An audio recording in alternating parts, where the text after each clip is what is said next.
আসসালামু আলাইকুম রহমতুল্লাহি ওবরাকাতু। সুপ্রিয় দর্শকের মধ্যে যেখান থেকে লাইভটি দেখছেন সবাইকে অসংখ্য ধন্যবাদ। চট্টগ্রাম ইতিমধ্যে শুরু হয়ে গেছে ঘূর্ণিঝড় রেমেলের প্রভাব। এরই মধ্যে বৃষ্টি এবং বইছে ঝড়ো হাওয়া, থেমে থেমে ঝড়ো হাওয়া বইছে। গতিবিদ হবে প্রায় 50 থেকে 60 কিলোমিটার। ইতিমধ্যেই শুরু হয়ে গেছে ঘূর্ণিঝড় রেমেলের প্রভাব। আবহাওয়া অধিদপ্তরের তথ্য মতে আজ সন্ধ্যা নাগাদে ঘূর্ণিঝড়টি আসলে ঘূর্ণিঝড়ে রূপ নিবে। প্রবল ঘূর্ণিঝড়, অতি থেকে প্রবল ঘূর্ণিঝড়ের রূপ নিবে।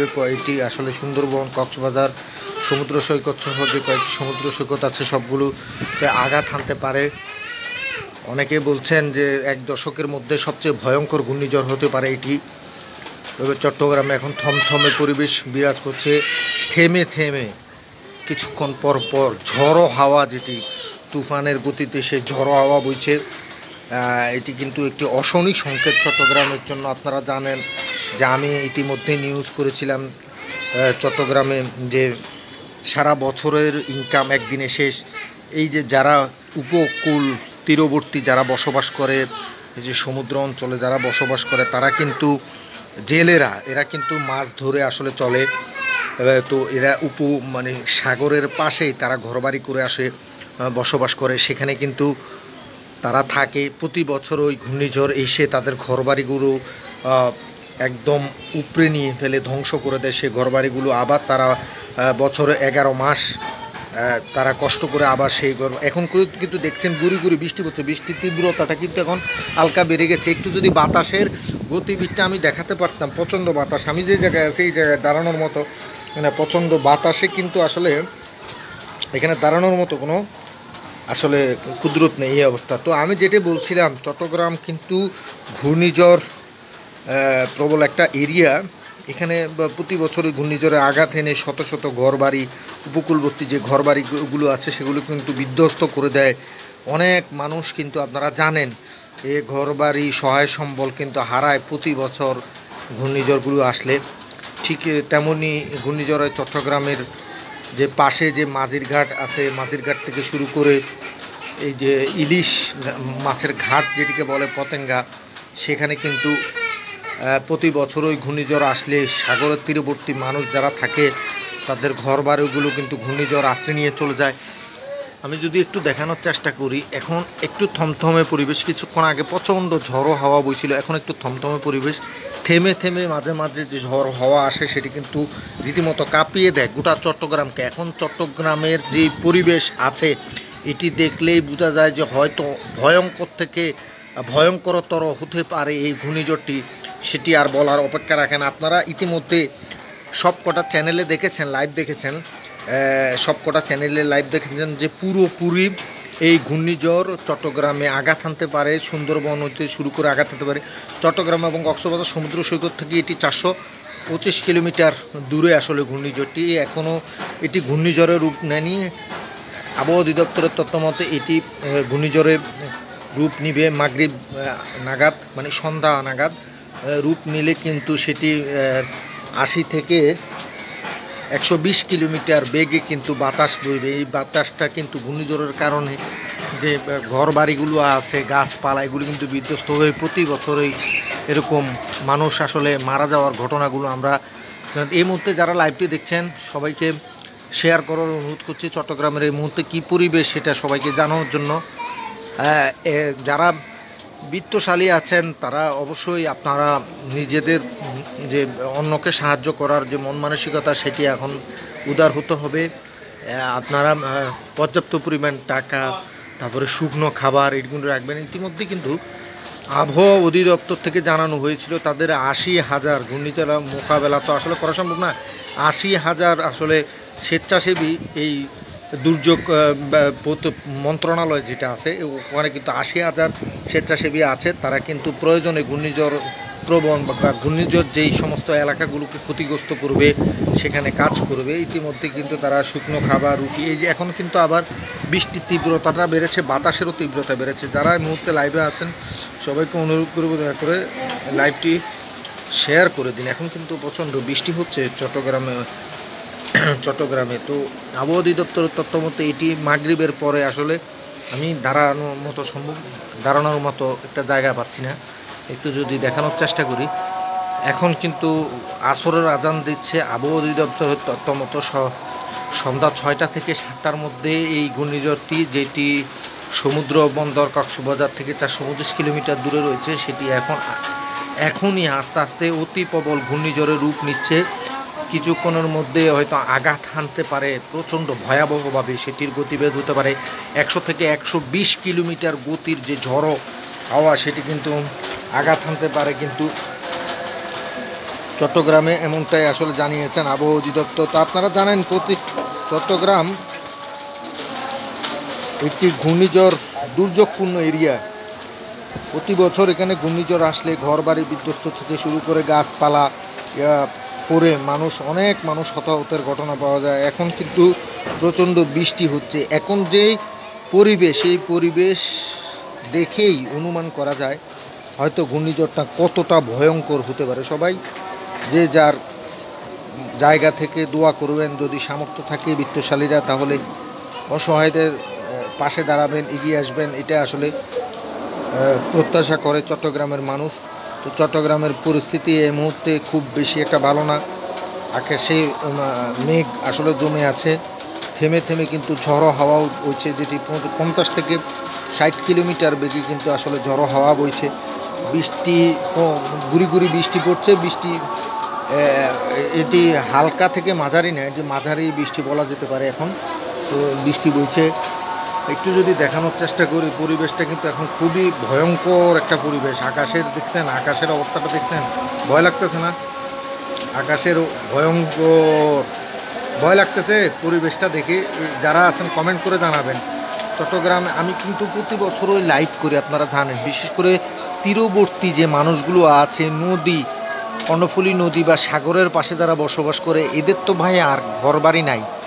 এখন এরা গত বছর আমাকে বলছিল যে আপনাদের নিউজের মাধ্যমে যদি সরকারের বা প্রশাসনের দৃষ্টি আকর্ষণ করা যায়, তারা যদি আমাদেরকে স্থায়ীভাবে কোনো একটি সরকারি জায়গায় প্রণোদনা দিয়ে যদি তারা একটা ব্যবস্থা করে দেয়, পাহাড় হলেও, তাহলে আমরা একটু বাচ্চা কাচ্চাদের নিয়ে থাকতে পারি। এই সব নিয়ে আসলে অনেক নিউজ করেছি। তো আমি আশা করব যারা চট্টগ্রামের জেলা প্রশাসন আছে, তারা অবশ্যই এখন থেকে, আপনারা জানেন এখন কিন্তু সংকেত চলতেছে, এখন থেকে কিন্তু তাদেরকে নিরাপদ দূরত্বে কিন্তু যেতে বলা হয়েছে। ইতিমধ্যে মাছ ধরা ট্রলার বা সাগরে যেসব ট্রলারগুলো থাকে, ওগুলোকে কিন্তু নিরাপদ দূরত্ব বজায় রেখে তাদেরকে কিন্তু নিরাপদ স্থানে চলে আসতে বলা হয়েছে। সবাইকে সতর্ক থাকার জন্য আসলে বলা হয়েছে। যে কোনো মুহূর্তে এই ঘূর্ণিঝড়টি ভয়াবহভাবে আঘাত হানতে পারে, যেটার গতিবেগ হতে পারে 120 থেকে 140 কিলোমিটার। যারা দেখছেন, সুপ্রিয় দর্শক মণ্ডলী, সবাইকে লাইভটি শেয়ার করে দেওয়ার জন্য অনুরোধ করছি। বিত্তশালী যারা আছেন তাদেরকে আসলে দেখার সুযোগ করে দিন এই মুহূর্তে, যে চট্টগ্রামের পরিবেশ সেই মুহূর্তে কতটা ভয়াবহ। আসলে যারা আছে তাদেরকে দেখার সুযোগ করে দিন। চট্টগ্রামের আকাশটা অনেক ভয়ঙ্কর, মেঘে ঢাকা কিন্তু পুরো আকাশ। এই মুহূর্তে কিন্তু বাতাসটা যদি দেখাতে পারতাম। আমি জানি না, আমার ক্যামেরাটা বেশি একটা ভালো না। প্রচণ্ড বাতাস আসলে চট্টগ্রামে বইছে। ঠিক আসলে পরিস্থিতি এই মুহূর্তে যদি বলি, আবহাওয়া দুর্যোগ মন্ত্রণালয় বলছে তাদের প্রায় 80,000 স্বেচ্ছাসেবী তাদের সংরক্ষণে আছে, তাদের হেফাজতে আছে। যদি এই ঘূর্ণিঝড়টি দুর্যোগপূর্ণ কোনো এরিয়ায় আঘাত হানে, যেমন কক্সবাজার, খুলনা, সুন্দরবন, বাগেরহাট, এইসব অঞ্চলগুলোতে যদি আঘাত হানে চট্টগ্রাম সহ, তাহলে তাদের যে 80,000 স্বেচ্ছাসেবী আছে তারা কিন্তু মাঠে নেমে পড়বে, কাজ করবে। ইতিপূর্বে আপনারা দেখেছেন, এখনই কিন্তু আসলে চট্টগ্রামের পতেঙ্গা সমুদ্র সৈকত, হালিশহর, এখানে উপকূলবর্তী যেসব অঞ্চলগুলো আছে, সেখানে কিন্তু জেলা প্রশাসনের মাইকিং ইতিমধ্যে চলছে। তারা যারা সাগরের পাশে থাকে তাদেরকে কিন্তু সরিয়ে এনে নিরাপদ স্থানে যেতে বলা হচ্ছে, মাইকিং করা হচ্ছে। তাদেরকে এক প্রকার জোর করে কিন্তু বলা হচ্ছে। কিন্তু তাদের ওই যে ঘর বাড়ি প্রতি একটা মায়া সৃষ্টি হয়েছে। এখানে কেউ গরু গরু আসলে পালন করে, কেউ হাঁস মুরগি পালন করে, অথবা তারা দেখা যায় তারা আমাদের কাছে অভিযোগ করেছে তারা যখন ঘর বাড়ি থেকে চলে আসে তখন তাদের ঘর বাড়িগুলো মালামালগুলো চুরি হয়ে যায়। এই যে ভয়, এই ভয়ের কারণে তারা কিন্তু সাগর বা নদীর তীর থেকে তাদের বাসা থেকে বাড়ি থেকে আসলে নিরাপদ স্থানে যে সাইক্লোন সেন্টার যেটাকে বলে সেখানে কিন্তু যেতে চায় না। তারপরে যে সাইক্লোন সেন্টার যেটাতে আছে ওইটাতে আসলে শুকনো খাবার, মুড়ি, এই যে খাবার নিয়ে যে অব্যবস্থাপনা, দুর্নীতি, এটার বিষয়ে কিন্তু কথা বলতে দেখেছি আসলে। তবে দুর্যোগ প্রতিমন্ত্রী ইতিমধ্যেই জানিয়েছেন তাদের প্রায় 60,000 কর্মী কিন্তু ইতিমধ্যে প্রস্তুত আছে। তারা যে কোনো দুর্যোগপূর্ণ যে কোনো এরিয়াতে যদি কোনো ক্ষয়ক্ষতি হয় তাহলে তারা সেটি ট্যাকেল দিতে পারবে বলে জানিয়েছেন। আসলে এই ঘূর্ণিঝড় প্রতি বছরই, আমি যদি একটু দেখাই, এখন কিন্তু বৃষ্টির তীব্রতাটা প্রচুর, আমার মোবাইল পুরোটা ভিজে গেছে। এখন যদি একটু দেখাই যে প্রতি বছরই এই ঘূর্ণিঝড়টা কিন্তু প্রতি বছরই এই ঘূর্ণিঝড়টা আসে এবং চট্টগ্রামের যে দুর্যোগপূর্ণ এরিয়া আছে, পতেঙ্গা, হালিশহর, এখানে এসে কিন্তু আসলে ক্ষতি সাধন করে। এখন ভারী বৃষ্টিপাত হচ্ছে, সাথে কিন্তু প্রচণ্ড বাতাসও আছে। এই মুহূর্তে যারা লাইভে আছেন সবাইকে অনুরোধ করব দয়া করে লাইভটি শেয়ার করে দিন, প্রশাসনের দৃষ্টি আকর্ষণ করাতে সহযোগিতা করুন। যারা বিত্তশালী আছে তারা দেখবে চট্টগ্রামের কী অবস্থা। এই মুহূর্তে যদি কিছু হয়ে যায়, গাছপালা পড়ে, ঘরবাড়ি বিধ্বস্ত হয়ে যায়, সাথে সাথে যারা মানুষকে সাহায্য করার মন মানসিকতা আছে তারা যেন এগিয়ে আসতে পারে। আর যারা স্বেচ্ছাসেবী সংগঠন আছে তাদেরকে বলবো আপনারা পর্যাপ্ত পরিমাণের সহযোগিতা, পর্যাপ্ত পরিমাণের অর্থ, তারপর শুকনো খাবার স্যালাইন, এই দুর্যোগ হলে যেই কাজে যেই ইয়াগুলো আসলে দরকার সেগুলো নিয়ে আপনারা তৈরি হয়ে থাকুন। চট্টগ্রামে কিন্তু ইতিমধ্যে কিন্তু ঘূর্ণিঝড় রেমালের আসলে প্রভাব পড়তে শুরু করেছে। ভারী বৃষ্টির সাথে বইছে ঝড়ো হাওয়া প্রায় 50 থেকে 60 কিলোমিটার। আমি যে জায়গায় দাঁড়িয়ে আছি আমি কিন্তু মোটামুটিভাবে পুরোপুরি ভিজে গেছি, এই দেখতেই তো পাচ্ছেন।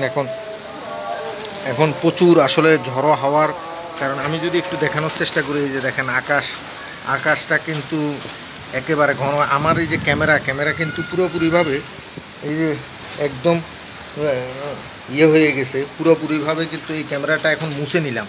ক্যামেরা কিন্তু পুরোপুরিভাবে পানিতে ভিজে গেছে। এখন কিন্তু যে এই ঘূর্ণিঝড় রেমাল বা যে কোনো ঘূর্ণিঝড় আসার আগে যে একটা থমথমে পরিবেশ, যে একটা ভয়ঙ্কর রূপ নেয়, চট্টগ্রামের আকাশও কিন্তু ঠিক সেরকমভাবে এখন ভয়ঙ্কর।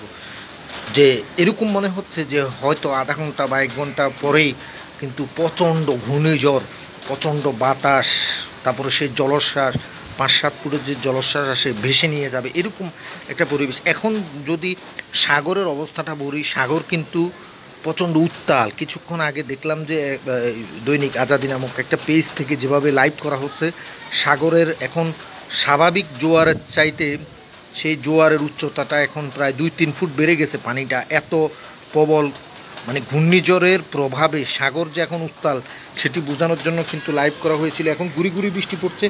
চট্টগ্রামের পরিস্থিতি এই মুহূর্তে তেমন একটা ভালো না। এই মুহূর্তে যারা লাইভে আছেন সবাইকে অনুরোধ করব লাইভটি শেয়ার করে দিন। চট্টগ্রামের কি পরিস্থিতি সেটি সবাইকে দেখানোর জন্য, মানুষের জন্য, জীবনের জন্য। আপনি এই মুহূর্তে কোন জেলা থেকে দেখছেন? আপনার জেলার অবস্থা কি? ঘূর্ণিঝড় রেমালের প্রভাব কি আপনার জেলায় ইতিমধ্যে পড়তে শুরু করেছে কিনা সেটি কমেন্ট বক্সে জানিয়ে দিতে পারেন। তবে চট্টগ্রামে ইতিমধ্যে এর প্রভাব শুরু হয়েছে। ভারী বৃষ্টিপাতের সাথে ঝড়ো হাওয়া বইছে। তো আবহাওয়া অধিদপ্তর থেকে যেটি জানানো হয়েছে, সন্ধ্যার মধ্যে কিন্তু এটি বঙ্গোপসাগরের সৃষ্ট যে নিম্নচাপ আছে সেখান থেকে কিন্তু ঘূর্ণিঝড়ের রূপ নিবে। সেটি অতি প্রবল ঘূর্ণিঝড় না হলেও ঘূর্ণিঝড় হবে। সেটির আসলে বাতাসের তীব্রতা থাকবে 100 থেকে 120 কিলোমিটার। সো আসলে ঘর বাড়ি উড়িয়ে নিতে ব্যাপক ক্ষয়ক্ষতি যে আসলে হবে এটার একটা আশঙ্কা করছে আবহাওয়া অধিদপ্তর। দুর্যোগ মন্ত্রণালয় বলছে আমরা ইতিমধ্যে 60,000 মানুষ নিয়ে কিন্তু প্রস্তুত আছি যে কোনো পরিস্থিতি মোকাবেলার জন্য। এই আসলে একটু আগেই বলছিলাম দুর্যোগ রব্বুল আলামিনের পক্ষ থেকে আসে, আর এটি মোকাবেলা করা কোনো মানুষের পক্ষে সম্ভব না। তারপরেও মন্ত্রণালয় প্রতিবারই বলে যে আমি এখন পুরোপুরি ভিজে যাচ্ছি আমার। তো দর্শক, এই ছিল চট্টগ্রামের যদি পরিস্থিতি একটু যদি এই দেখছেন কী অবস্থা, আমি এখন ভিজে যাচ্ছি পুরো। আমার ক্যামেরাটা একটা ভালো না।